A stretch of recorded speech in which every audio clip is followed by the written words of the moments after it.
Hey guys, Captain Retro here, bringing you the 6th installment of the video series on the history of the Arcade Attica. Today we'll be looking at everyone's favorite Baldwin 460, number 14.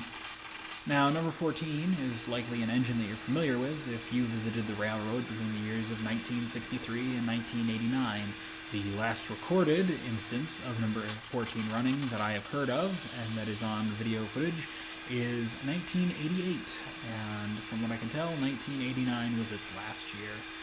From 1963 all the way up until this point, it pretty much overshadowed number 18, which had arrived a year prior, and thus was actually kept as a backup should number 14 ever go down for a particular day. Number 14 has sported a number of different looks over the years, from being painted just like the early number 18 on the A&A, where it was just purely black with white wheels and the circus lettering on both the cab and tender, to being painted in a much more elegant orange running board painted with all the trim in orange, and the tender would eventually be repainted into the simple type font, which would then adorn number 18, as after number 14's retirement, the tender was swapped from number 14 to number 18, and has been with number 18 ever since. Number 14 has been in the first bay of the Arcade in Attica since its retirement, and over this time, several parts have been taken from 14 to keep 18 going. In this sense, a lot of visual similarities of number 14 have made its way onto number 18, including the semicircle handrail on the boiler face. Number 14 occasionally still gets pulled out of the shop for photo sessions and can be seen missing its pilot, as that was another piece that was taken, as well as the lamp. I have also had the privilege of seeing number 14 in person, and I can attest to just how grandeur that this locomotive is. Large drivers and a very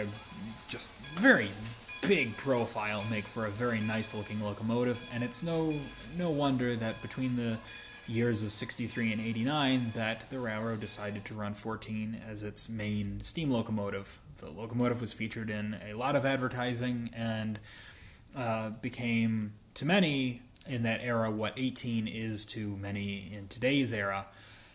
In its later years, it would also receive the name R.J. Cartwright under the 14 of the cab. He was a very important person to the Arcade in Attica's history, and thus they found it suit to name the locomotive after him.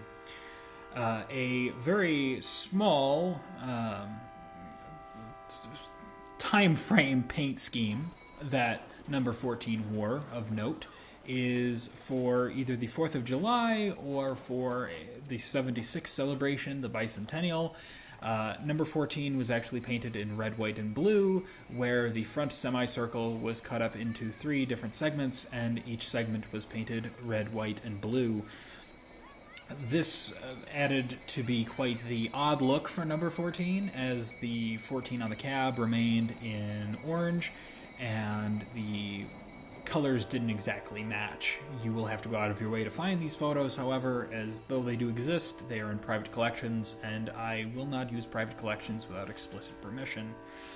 Number 14 was pretty much the main pull of the Arcade in Attica during these years, and as such remains as much of an enigma to the railway fans as number 111 does. It is an engine that influenced a lot of people and made a lot of memories with people, and has not seen really much action after its point of retirement and withdrawal. However, the board has went on record and said several times that they are not interested in selling or displaying the locomotive, as despite having a very thick layer of dust on the outside, the engine is actually in pretty good shape should number 18 go down, or should someone decide to donate a bunch of money to the railroad. There's always a chance that number 14 could return to service alongside number 18, or in case 18 goes too far beyond repair.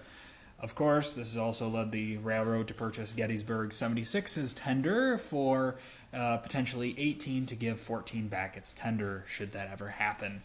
To this day, though, number 14 stays cooped up in the Arcade in Attica shops, waiting to steam again. There's not really much to say past that. It wore a couple schemes. It was really the main puller of the Arcade in Attica, and everybody loves it.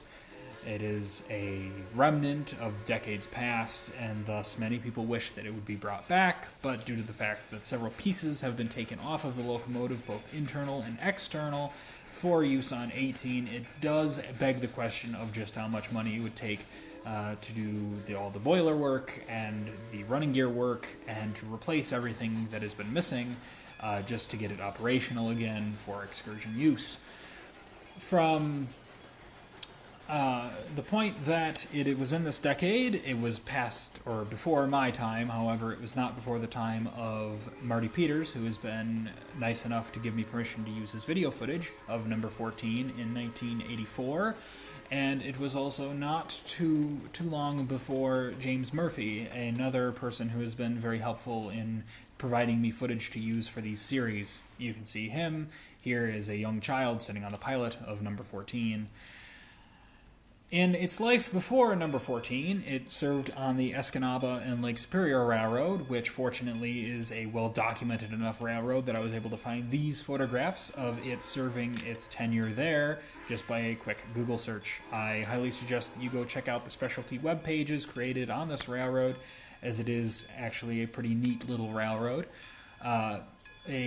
Two interesting notes on this railroad is, although they didn't have a British steam engine like the Boyne City, there is something interesting in the fact that they have a very long vestige of holding old unique locomotives. Although in the era of 14 they had a plethora of similar size and similar wheel orientation Baldwins on actual revenue service.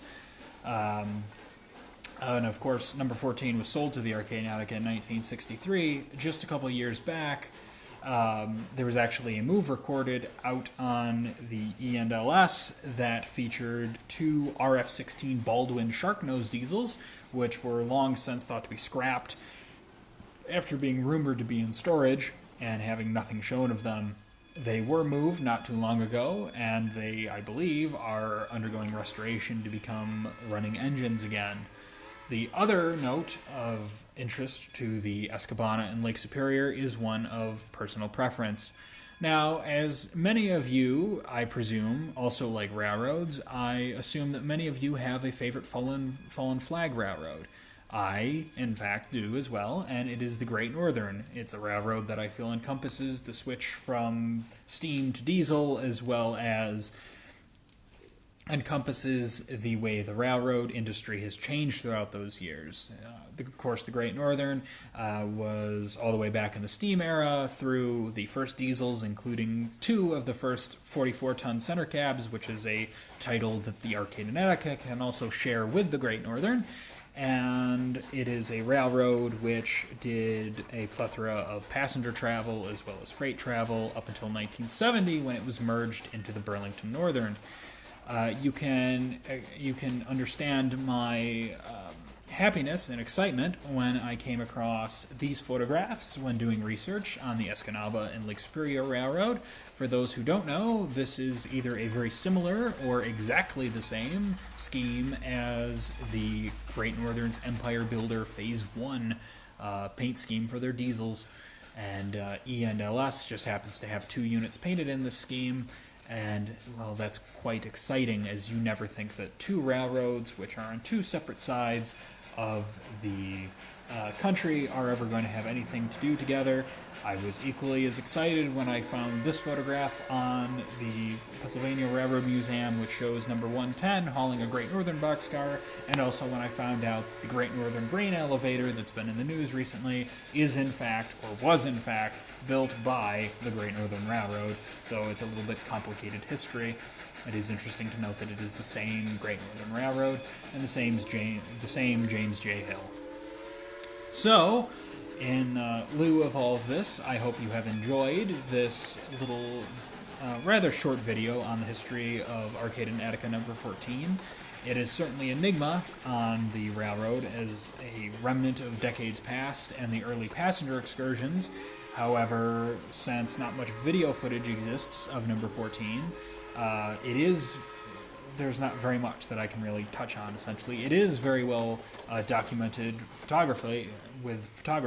However, most of those are in private collections, and I, again, suggest that you go check out the Fans of the Arcade Attica Facebook group, as there's a lot of private content in there that you might very well enjoy seeing.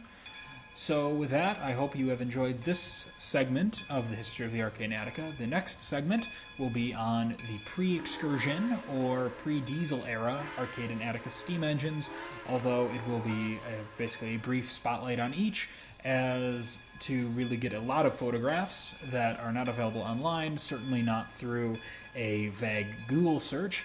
I highly suggest that you pick up the Edward Lewis book, as there is a plethora of old information and photographs of the pre-Excursion era of the Arcade Attica. In the meantime, feel free to comment, like, and subscribe, as I'll be making a plethora of more videos on the Arcade Attica.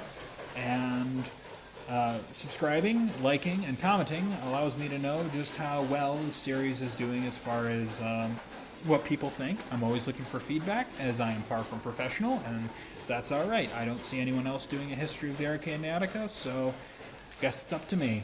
I hope you all have enjoyed, and I will catch you on the next one.